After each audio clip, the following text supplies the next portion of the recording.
Yorana et bienvenue dans votre journal. Voici les principaux titres que nous allons développer. À la une de ce journal, le combat de Pascaline Ayatea depuis qu'elle a été amputée d'une jambe. Une femme qui s'est battue pendant 2 ans pour faire reconnaître son handicap et obtenir l'aide Cotorep. Un jeu de piste en famille au cœur de la forêt pour redécouvrir les richesses de la vallée. L'association Our Polynesian Forest a fait carton plein à l'occasion de la journée internationale de la forêt à Mo'aroa, à Mataiea.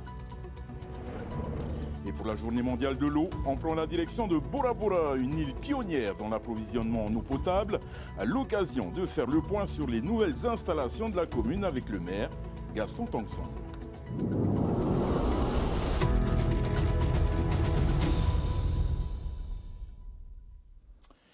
Et puis à Ayatea, l'histoire d'une mère de famille de Taputapuatea amputée et souffrant de nombreux problèmes de santé. Elle s'est vue donc refuser à plusieurs reprises sa demande d'aide Cotorep, une situation qui dure depuis plus de 2 ans et qui, selon le ministère de la Solidarité, devrait trouver une issue favorable. Roni Moufat. À 50 ans, cette mère de famille vit au rythme de ses douleurs et de ses difficultés quotidiennes. Amputée d'une jambe, chaque déplacement est une épreuve. Pour aller voir le médecin ou chercher mes médicaments, c'est toujours compliqué. Pascaline souffre également d'autres pathologies. Son état de santé fragile aurait pu lui donner droit à une aide. Après 3 refus successifs de la Commission technique d'orientation et de reclassement professionnel, Cotorep, le moral est au plus bas. J'ai été opérée 4 fois et hospitalisée 3 mois. Et avec mon pied, je ne peux plus du tout travailler.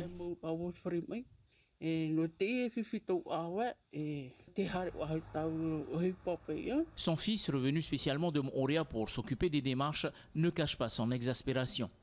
Mais complètement, surtout que la situation dans laquelle vivent mes parents depuis 2 ans, bientôt 3 ans, c'est plus possible. C'est plus possible, d'où aujourd'hui je suis là en fait en face de vous pour dire que il faut réagir. Entre la DSF de Ayatea qui font leur part des choses et entre ce que me disent Tahiti, il y a une sacrée différence. Donc nous dans la situation, c'est qu'on ne sait plus où nous mettre.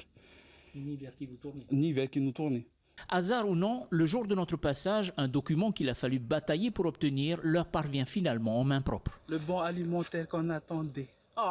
On nous a carrément déposé avec des explications. Malgré ces échecs, la famille ne baisse pas les bras et prépare une 4e demande d'aide à la Cotorep en espérant qu'elle aboutisse enfin.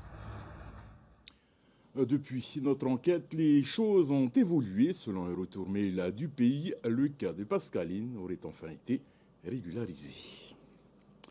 C'est une opération qui attire de nombreux candidats. Et elle touche, près d'un Polynésien sur 2. L'obésité est souvent à l'origine de nombreuses pathologies. Pour répondre à l'urgence thérapeutique, l'association Azalée propose des sessions d'éducation à la santé, un processus pour aider les patients à changer durablement leurs habitudes. Laure Philibert, Mataihorai. Jeunes femmes, vous êtes nombreux à consulter un professionnel de santé pour des maladies liées au mode de vie. Des pathologies qui pourraient être évitées grâce à une prévention plus ciblée. C'est la mission d'Azalée Polynésie, lancée il y a 4 ans sur la même base que l'association métropolitaine. 5 médecins et 2 infirmières proposent des séances gratuites d'éducation thérapeutique à Pir'e, Mahina et Papen'o.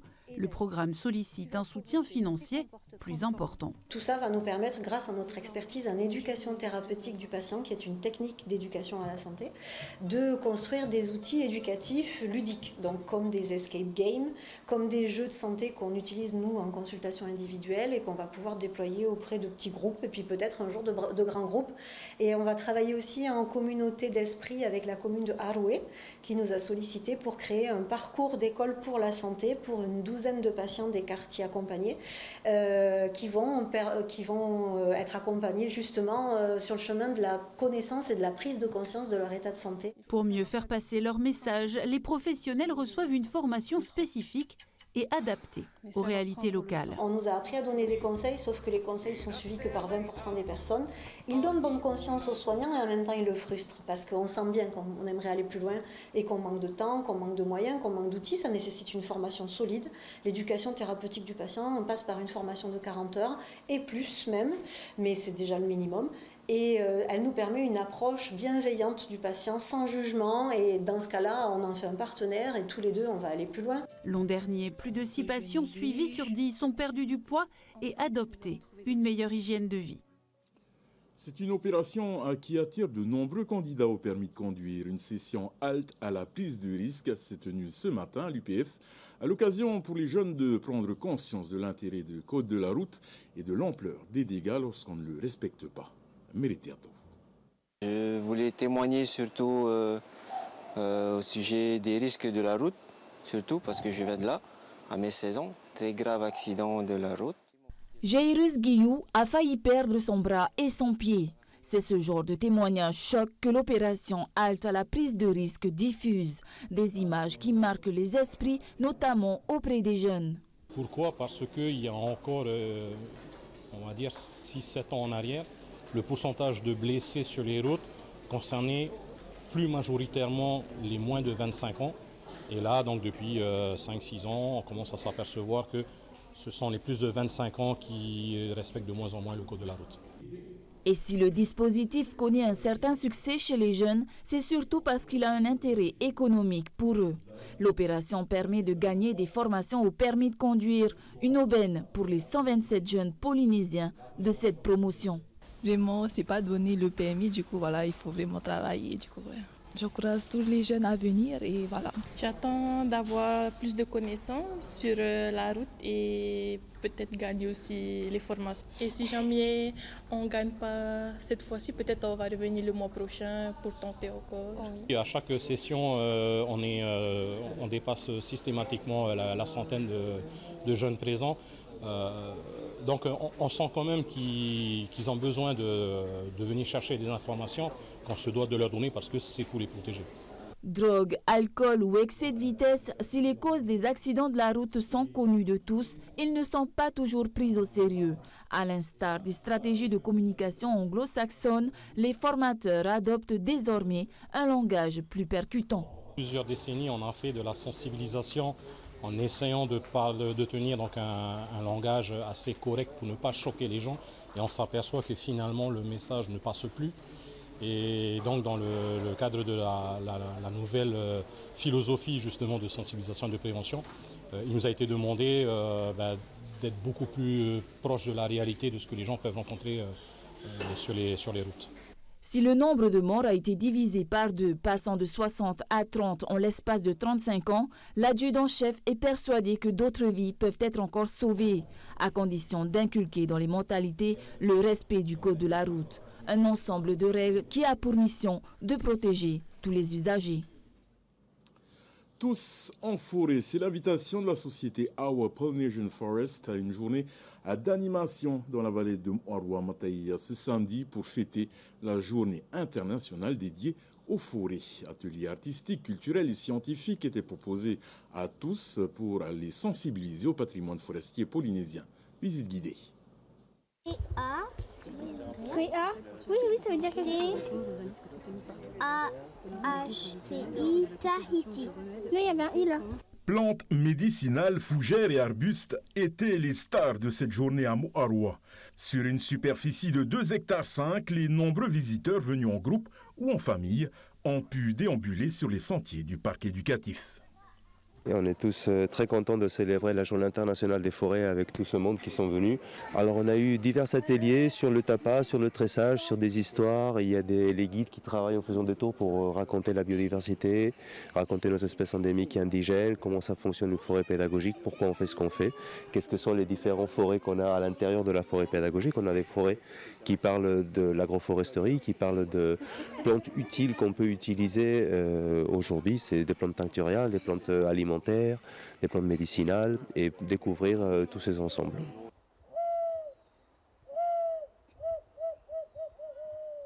Et le jeu de piste a rencontré un certain succès. Super idée, c'est très pédagogique et les enfants aiment beaucoup et même moi.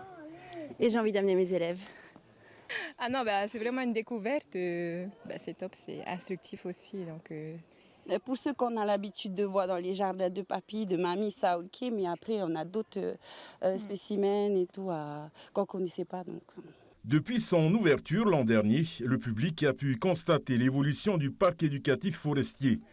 Il faut savoir qu'ici, quand on a commencé à travailler, 90% de la canopée était envahie par une quinzaine d'espèces. Or, on a 120 espèces dans toute la forêt, mais ils prennent l'espace des autres espèces. Du coup, l'espace dédié à ces espèces-là est en réduction. D'où l'intérêt de la restauration, d'où l'intérêt de faire le travail que nous faisons de restauration des écosystèmes forestiers. Et en fait, je trouve qu'il n'y a pas beaucoup de Tahitiens qui viennent. Je lance un appel au peuple polynésien. Amener les gens au cœur de la forêt pour les sensibiliser à la richesse de ce patrimoine terrestre, l'association AOA tente aujourd'hui d'apprendre aux gens à se réapproprier ce patrimoine vert. C'est une ressource précieuse mais vulnérable, en particulier dans les îles. À l'occasion de la Journée mondiale de l'eau, la rédaction s'intéresse à la perle du Pacifique. Bora Bora, qui organisait une journée portes ouvertes avec la Polynésienne des eaux. Au programme, des ateliers sur le traitement, la qualité et les réseaux d'eau, mais aussi la télé-relève, la recherche de fuites ou encore la visite des osmoseurs de Anhui.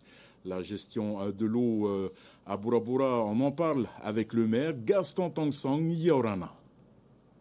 Yorana Davidson. Alors Tavana, l'eau potable est distribuée depuis maintenant 30 ans à Bora Bora. L'eau, c'est une priorité sur une destination touristique importante? Absolument, il y a 30 ans, nous avions déjà considéré que l'eau était une véritable priorité, un passage obligé si on veut un développement durable. Et effectivement, sans compter l'importance de l'eau sur la santé publique, la santé de nos enfants, et il est capital que, avant d'envisager autre chose, de donner à la population de l'eau potable.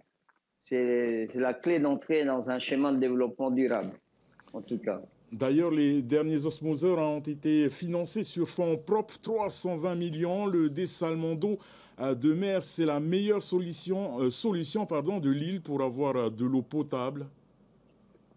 Absolument. L'eau potable, c'est bien d'avoir les soutiens du pays, de l'État, des subventions, mais on est appelé à ce que ce service public puisse vivre par lui-même. Et il est important d'arriver à un autofinancement de ce service public grâce au paiement de l'eau par les usagers. Aujourd'hui, on peut considérer que 99% de la population paye leur eau. Et elle est consciente de l'importance de cette eau et dans la vie de tous les jours. Et surtout, ils savent comment gérer cette eau. Sur 30 ans au total, combien la commune a-t-elle investi dans l'eau potable? Alors, si je ne me trompe pas, on a investi plus d'1,5 milliard.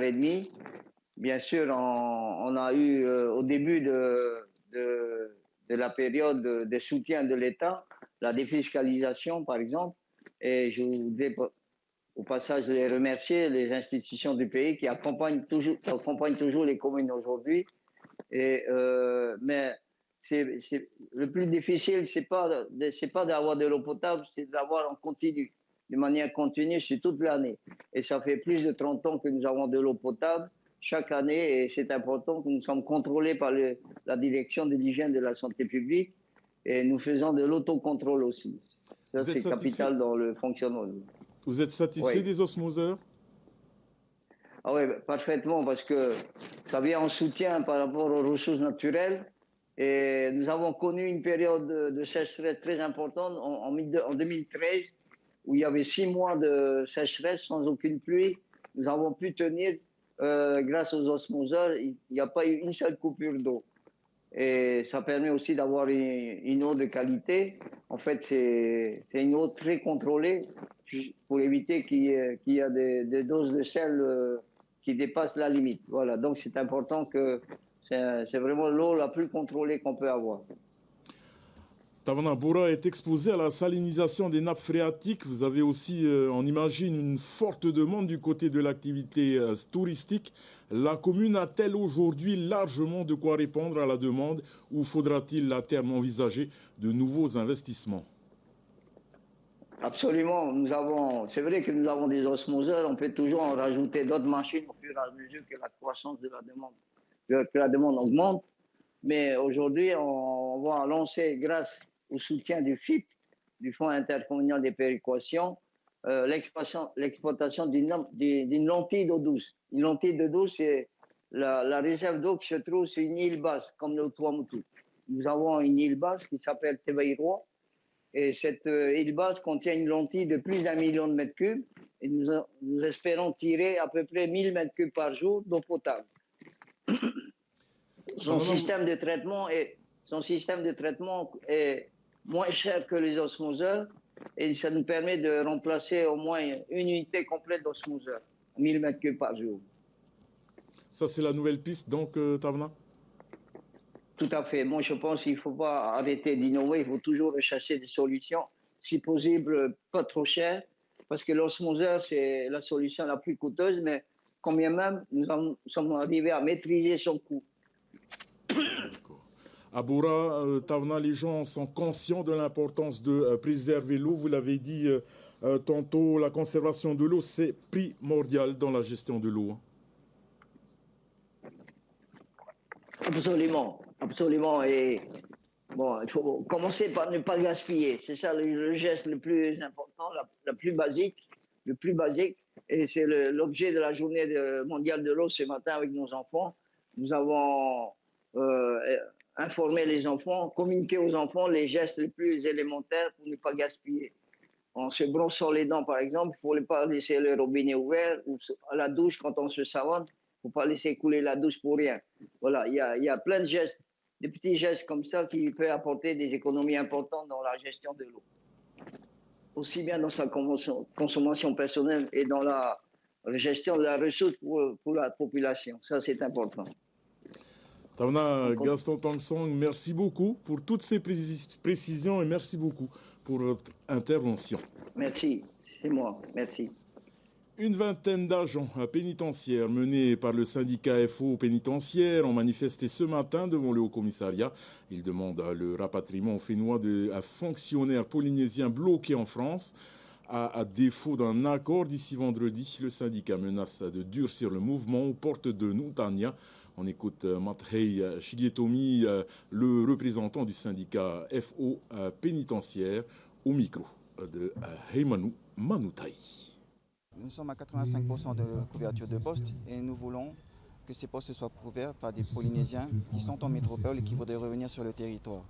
C'est un combat qui a toujours été mené par Force ouvrière et nous allons le continuer. C'est important pour nous, pour la population. Nous avons déjà plaidé auprès de notre direction, mais faute a été de ne pas être entendu. Si notre directeur ne nous entend pas, le haut-commissaire, lui, peut agir et faire entendre raison à notre directeur. Voilà, nous arrivons au terme de cette édition. Votre soirée sur Taking Télévision.